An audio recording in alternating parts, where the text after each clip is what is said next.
Under the Dome is basically just one very big social experiment.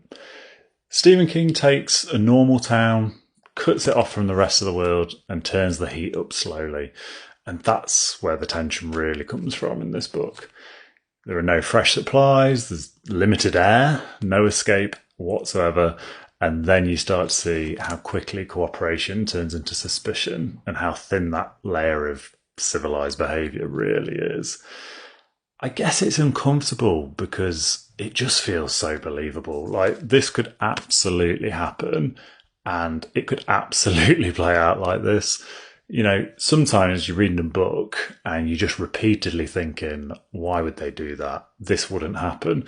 But Under the Dome has you thinking the opposite. I honestly lost count of the amount of times that I sat there thinking, yeah, that makes sense. That would absolutely happen. And that's what makes it so unsettling, I guess.